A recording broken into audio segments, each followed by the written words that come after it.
welcome to another exciting episode of the Andre The Beast Crayton Show. This is Domestic Violence Month, and I am pleased to have a young lady that's not only went through the struggles of domestic violence, have had people tell her story. She's on the Andre The Beast Crayton Show to tell her story, her journey on what life is really about from her perspective. Welcome to the show, Sabrina Parr. Thank you for having me. Hey, let's get right down to it. Tell the viewers who Sabrina Parr actually is. So I'm a mother of two beautiful children. I'm an entrepreneur. I'm, a soon-to-be author. I spent some time working on-air as on-air talent for ESPN. And I'm now an advocate for women, encouraging women to become their best selves and on this new journey of becoming a podcaster. Like I said, soon to be author. So just got some really great things in store. Great. So let's get right down to it. Let's go dig right into who Sabrina is. Let's tell the viewers how you evolved to be where you're at today. Let's start from, let's say, your childhood. Tell a little bit, because you're a five-time track and field champion, full rider scholarship. Take us down the life of Sabrina at that moment in your life, childhood. As a child, I was always very active. I really liked sports. I didn't get into organized sports until middle school, but I grew up in a very vital environment. Mostly living with my mom. She had her struggles with addiction.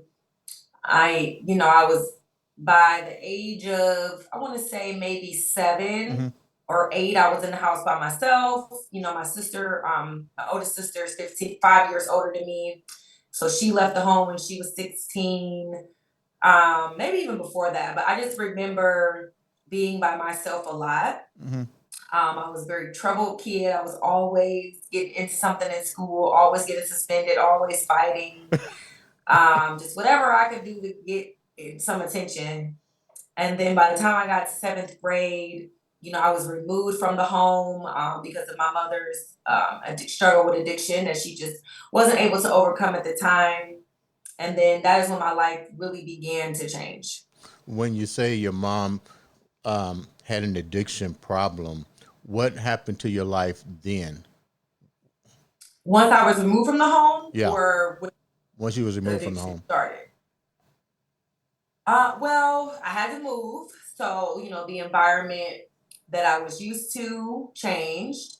At the time, I was placed with my grandfather, my dad's father, and he was living above his storefront, in a storefront above his restaurant. So that was in the ghetto. It wasn't really an environment for children, but it was the only place the police could find. They, back in the day, we had yellow pages and white pages. So they looked up, this is how you found people, right? You couldn't search the name online. You had to go to the pages. So they searched my last name in the yellow pages and found a restaurant under his name, called him, told him, we have your granddaughter here. We have to take her somewhere unless she's going to have to go to foster care. Of course, he said, bring her. Right. But, just that feeling of, am I really wanted here, or is it just am I just being tolerated? So I kind of tried to stay quiet and invisible. Right. I was able to stay at the same school because my school kind of knew the situation and they allowed me to stay there. But it was a very lonely time in my life. And at that point, I just knew I am responsible for whatever happens moving forward. And that is when I got really focused on being an athlete. When you talk about the ghetto, explain to the viewers exactly what the ghetto is. We hear all kind of different scenarios. What was it like for you when you say ghetto, so that people can clearly understand as a child what you had to actually go through? So where I moved to, where my grandfather's store was, restaurant, when I say ghetto, there's a lot of violence outside. There's homeless people, there's drug dealers, there's drug addicts. There's not a lot of greenery. There's not a lot of Right. places to play. There's a bunch of corner stores, liquor stores, fast food restaurants. This is what I was surrounded by. You know, it was to the point where my dad was like, do not go outside for anything. Right. You know, but I'm not listening to that. I want to go to the store. I want to go outside and look around, you know, but it was just dangerous. It was dangerous for a young girl to be in that type of environment, you know. But that's where I was. So Who that was my ghetto at that time. who became your role models during this time of your life? This transformation, trying to get yourself in order, you know, with school and now transitioning to the ghetto. Who did you have to confide in? Well, I was going to say I didn't have any role models, but I did have people who I could count on, trust, and talk to. I didn't do this a lot because I did not want to be a burden. I didn't want to be overbearing because I needed a lot. But I had a couple teachers at middle school. One, Mrs. Casey, who I still talk to this day, her and her husband, and this was a white couple, and they didn't have children, and she was my health teacher. She also Okay. was the lacrosse coach in middle school, and they tried to like adopt me because they loved me so much. And it was to the point where now it didn't go through, but they attempted. And they started the process, but it would be days where I was just having such a rough day. As soon as I got to school, and she would just allow me to do school from her classroom the whole day. And she would just say, I don't like the look on your face. What happened last night? And I would tell her, and she'd be like, okay, come in my room. I'm gonna go talk to the principal for you. You'll be here all day. Like, she showed so much compassion for me. And also one of my English teachers, Mr. Hutch, you know, every time he saw everyone, but I thought I was special Right. because I was. But he would say, be the what? And I would say, be the best. And he nicknamed me Cheetah because I was really fast, and that nickname just kind of like stuck throughout my career. But he always encouraged me. If I got a bad grade on my test, he would come sit down with me and say, "I know you didn't get an F because you didn't know the information. So what's going on in your mind?" And then he would give me an opportunity to take the test again, and it was obviously something going on in my mind because I was such a good student. I was very intelligent, Hmm. and the information was not too hard for me. But dealing with some of the things I was dealing with at home, sometimes it was hard to process information. So my teachers and the administrators at the school were my biggest supporters. I had the principal at the time, Mrs. Williams. You know, I couldn't afford the school lunch, so she allowed me to come do office work during my free period, and then she paid for my lunch, Really? which I thought was such a blessing from God. And then some days, if I was having a really bad day, or if I was having a really good day in school, she would say, "You know what? We're going outside for lunch today," and she would take me to Wendy's or something. And like these things are unimaginable, but this is just how God kept his hand on me throughout these situations with, you know, my father being gone, my mom being gone, and me being with my grandparents. So I definitely had a lot of support from my administrators at school. Let's get down into the other part of your life. 5-time track and field champion. When did that light click? Who helped you navigate that part of your life? So, well, I was a five-time All-American, and for those of you who are not into sports, All-American just mean that you placed in the top 8 in the country in an event. Um, so I did that 5 times. So my coaches, like my first coach, Coach Holland, he was my AAU coach in middle school when I first started running track.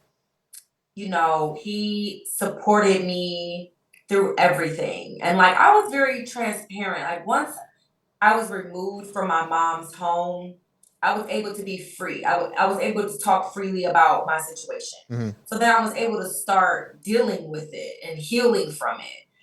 And so I could just say to my coach, like, you know, I didn't eat today, or I don't know what kind of work I'm going to have because today was a stressful day, or whatever. And he always found a way to encourage me. He saw something in me that I did not see in myself. And so he was able to pull that out of me. So all the emotions that I have from missing my mom and missing my dad, I transferred that over to being an athlete and running track. Hmm. And it just worked for me at the time. Like it really, I wasn't even like a sad kid. Like I put all that energy into being the best. I wanted to compete with the boys. I would get upset if he wouldn't put me in a group with the boys. Cause I felt like the girls are not challenging enough for me. Like I want the greatest challenge available here. And he just supported me in that. And same thing when I got to high school, my high school coach, I chose my high school based on the track program and the coach that was available Okay. because I knew that support. How did the scholarships come in? That's what I'm curious But about. it's Because you because could I have was working went, hard and I was yeah. beating I mean, you everybody. could have went to Ohio State, Kentucky, IU, but you chose to go to Cal. What made you decide Yes, that? so funny story, and I'm gonna say this story very quickly. Um, one day, so my mom, she went to rehab. She came home from rehab and started back using again. Oh shit. And I was devastated. She was gone for about 9 months, right? Like Hmm. from the time I was removed from her home in middle school to my freshman year, um, almost my sophomore year, I really didn't see my mom. You know, she was trying to get herself together. So I heard she was getting out of rehab and she was finally, better. And she came home and started back using, and it turned me into a monster. What do you mean? Like at that moment, and my dad was back in jail, so it was like, okay, now I'm by myself again.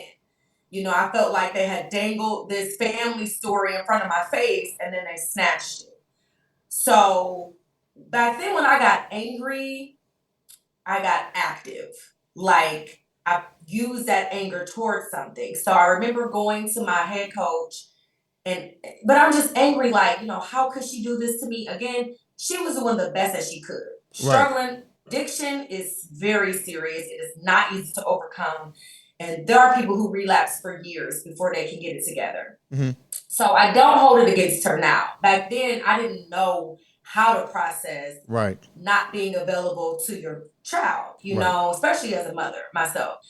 So, anyways, it just made me very angry. I felt defeated. I felt let down. I felt unloved. I felt unwanted. I felt unheard. And I wanted to get away from that. So I went to my head coach and asked him, what's the furthest state from here? Mind you, I'm a little ghetto kid, so I hadn't really been Right. past North Carolina. So he was like, why? Like, he was kind of irritated. I was like, because I want to run track the furthest state from here. And so he put out a map, I'm showing my age because they still had maps. So he put out a map and he pointed to California. He said, this state, this is the furthest state from Ohio. And I said, well, I want to run track in California. He said, why do you want to go so far? Just go to Michigan. Like they're offering you a Right. full ride. I said, I don't want to go to Michigan. It's too close. It's driving distance. It's too cold. I want to go somewhere I'd never imagined myself being. Right.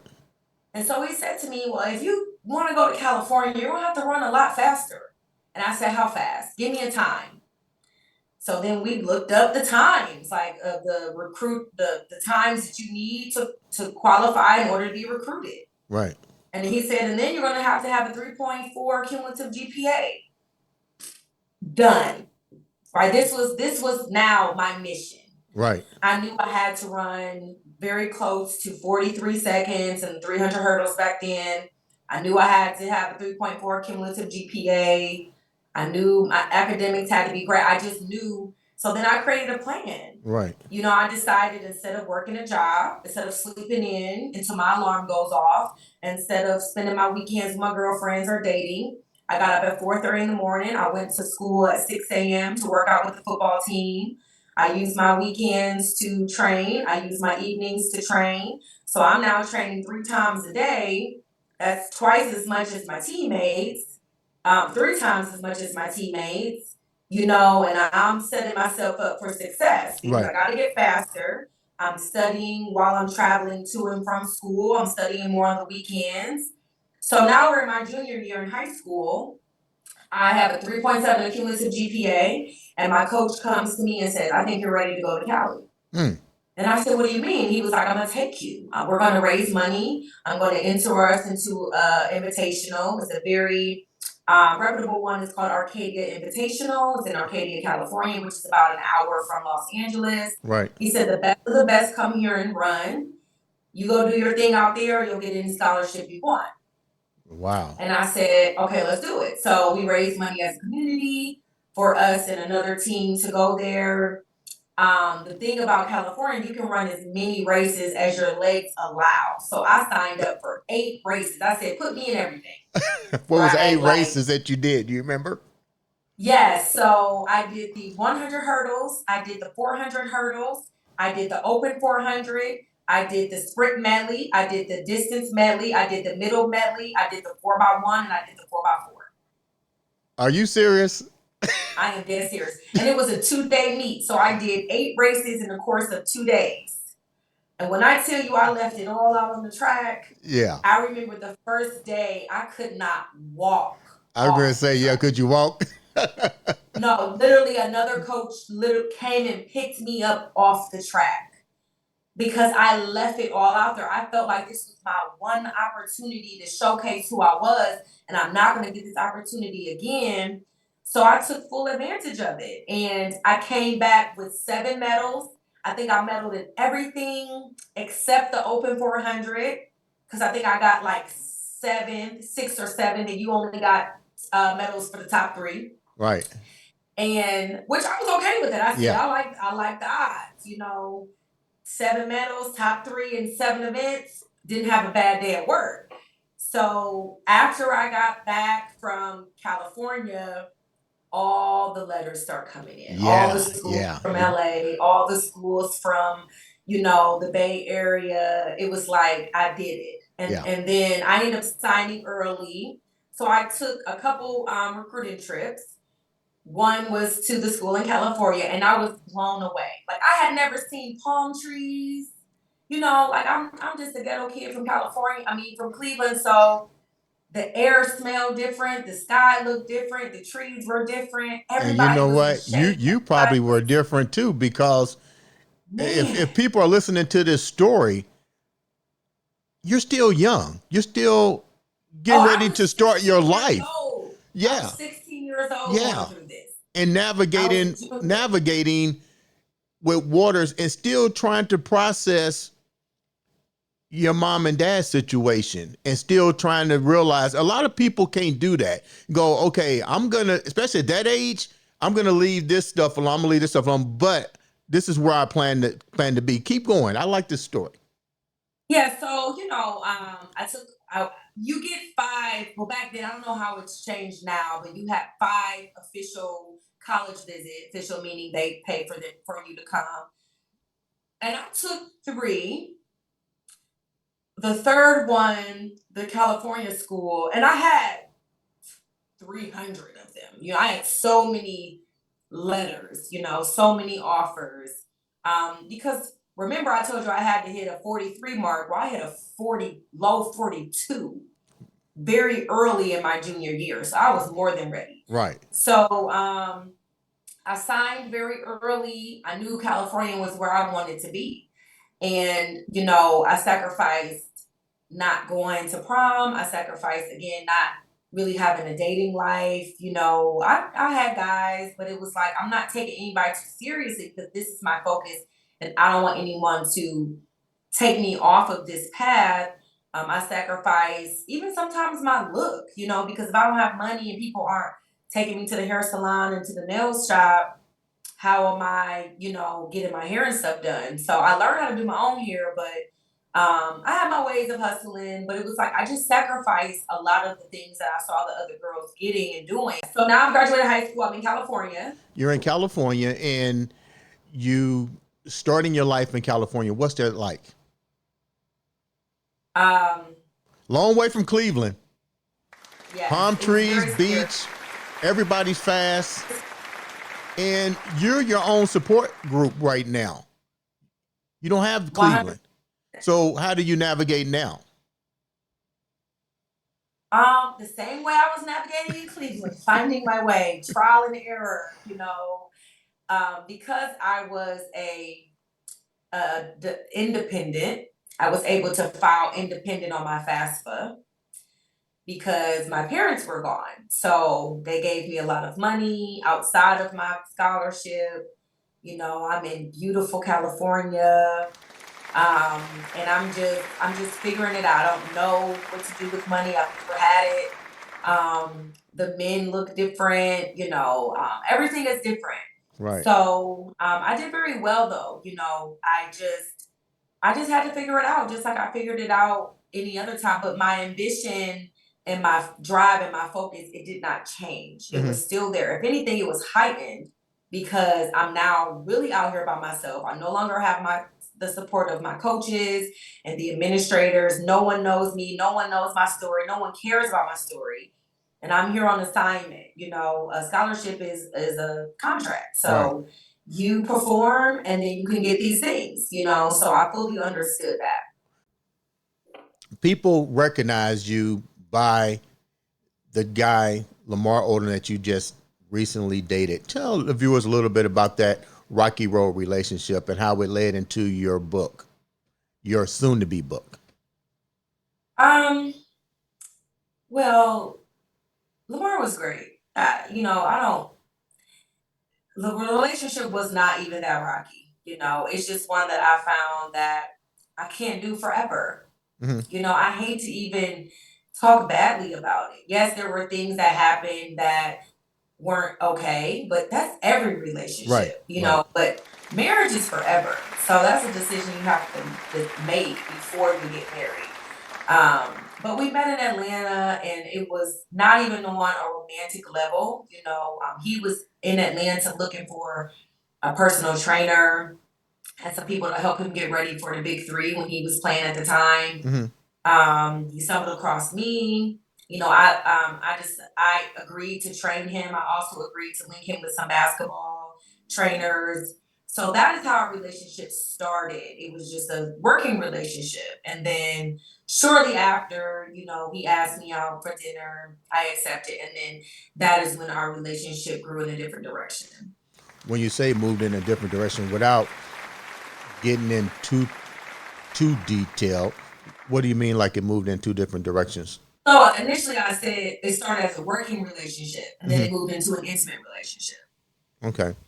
Um, what led you to think about writing the book after December 2020 when you guys decided to call off your relationship?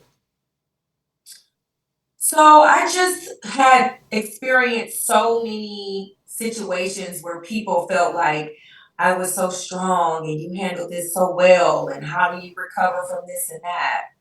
And it was like the same answer. It was like I had to walk away from things, Hmm. like in order to achieve the things you see that I'm achieving or the person you see I am today, it all was somehow a result of me leaving something, a job, a family member, a thought, being an athlete, a relationship. So I decided I wanted to compile a lot of these experiences in a book and talk about how freeing walking away can be, and this glow and this strength that you're alluding to when you see me comes from my ability to do that. When you talk about relieving your freedom, get a little bit more into that part of your life. When you say, okay, I see something I don't like, I can be free. Explain what that actually means as far as you as it relates to your upcoming book. So anytime I feel like you don't have peace, you're in some type of bondage, usually when you don't have peace, it's something blocking you from something. Hmm. And we're faced with a decision. We can either stay or we can go where it's peaceful. So, that's what I mean by becoming free, free of whatever is blocking my peace. So if you go to a job and you get anxiety around your boss or a coworker, or you don't like how they talk to you or something, you don't feel a lot of peace. There's a choice you can make. You can stay, you could try to navigate in that space, or you can get out of that space and find another space to be in. So that's what I mean by freeing yourself. Now you're a mother now and you have children, but Yes, more importantly, you have a daughter. What do you bring yes. to your life of experience that you now tell your daughter? Ask the question again. You're now a mother. You have a daughter. Yes. You've been through a lot, a heck of a lot, and you've overcome a lot. What do you tell your daughter now? You're now a mother, and you definitely don't want to see the same. You saw a lot of stuff in your life. Now, what do you bring to your daughter's life? Do you say, "Look, this is how you need to do. These are things that's going to happen." Blah blah blah blah. How do you strengthen her? Well, I teach her, I don't just tell her stuff and then say, because I said so, right? I try to teach her the reason why I'm telling her things, even to when it comes to nutrition. You know, no, Haven, we're not getting that type of bacon. Why? Because of the sulfates. What's a sulfate? Oh, let's look it up. Mm-hmm. Not only are we going to look up what a sulfate is, we're going to look up what it does to your body so that she can now understand. Oh, it's just here that it can cause your lungs to close. I know you don't want your lungs to close. So let's get the sulfate free bacon. Let's get the nitrate free bacon. What's a nitrate? Nitrates are another sulfate. Like, this is how I teach her, and so that she understands, okay, it's a good reason to not get this. Not just because I said so and I'm not buying that. But I'm gonna be honest, I don't say a whole lot. I show her. Really? She's been watching me work, overcome, push through, decide her entire life.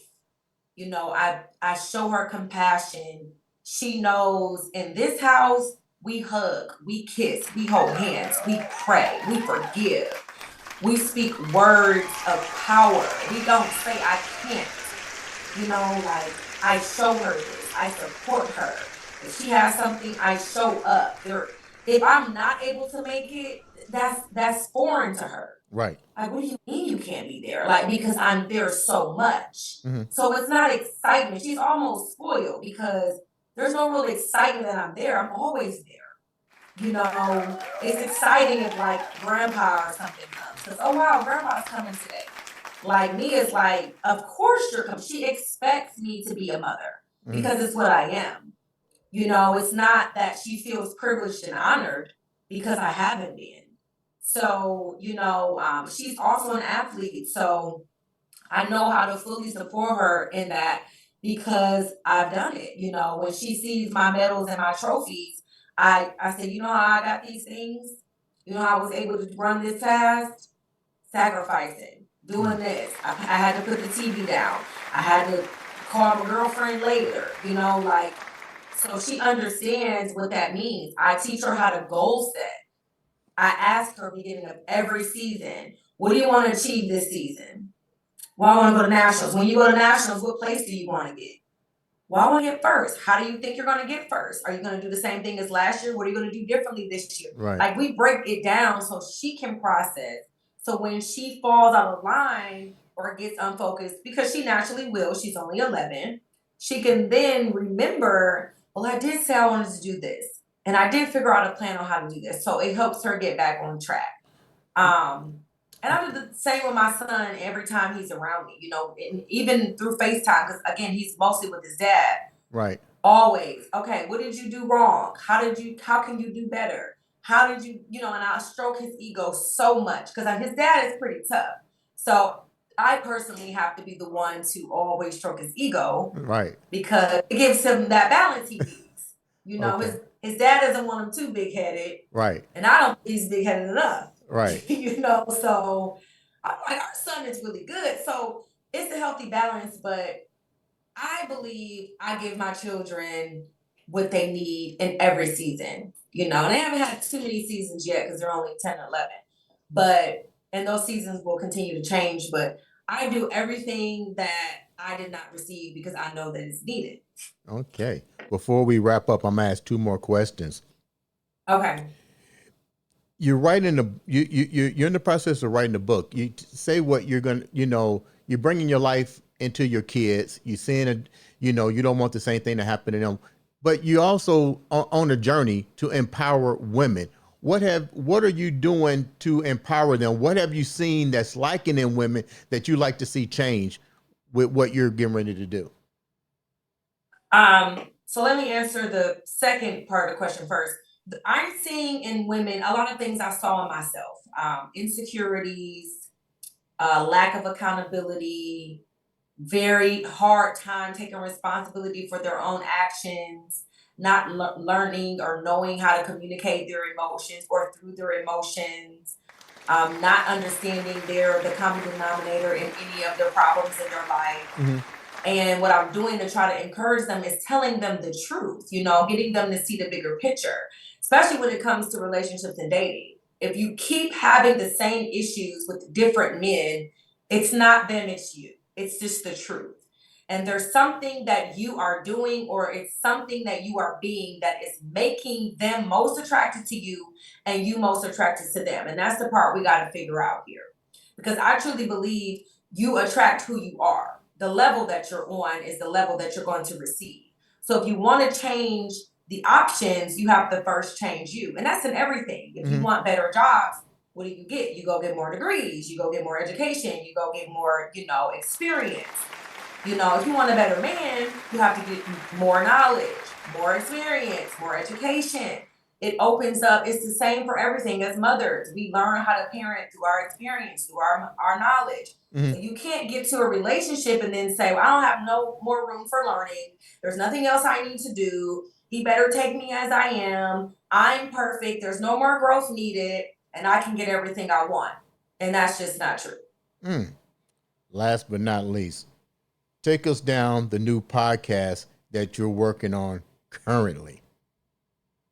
Oh, yes, I am most excited about this podcast. Love of the game. So I was able to combine my love for sports and my love for love and relationships into one. And that is basically what it's about. We're going to talk sports, we're going to deal with a lot of athletes, and we're going to join that with love and relationships. And it's been easier said than done because every single day there are some news with athletes, their relationships, baby moms filing for divorce. It's so much happening, and I'm just like, it's everywhere. A lot of women are attracted to athletes and the life that they have. So Right, I'm going to be able to help them navigate through that space a little bit more.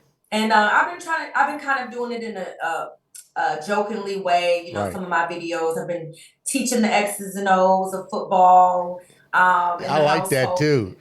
Go and on this side. also teaching women how to stay out of the guy's way during certain times of the day so they can watch their games. And the NBA had just started, so ladies, y'all better find y'all something to do. When the NBA and the NFL is playing at the same time, it's just not your time. It's not your season. Okay, unless you're into sports, find something else to do. Okay, let them have this season. You can get them back in the summer. Okay. I like that.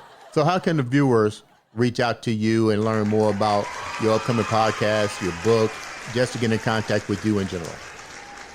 Everything is gonna be on my social media, Instagram. Get up to Par with 2 R's. I share everything on there, and my DMs are open. So if you have any personal questions, go ahead and shoot me a DM, and I'll always be available to answer. You know what? I am excited that you was able to come and share a brief indication of your story, who you are. Um, I'm touched because knowing your story from the other people's eyesight is not what I just heard coming from you. And like I Right? always said, Is it nope. ever? Yeah. Only person can tell the story is you. Ladies and gentlemen, Correct. this has been Sabrina Parr on another exciting episode of the Andre the Beast Crayton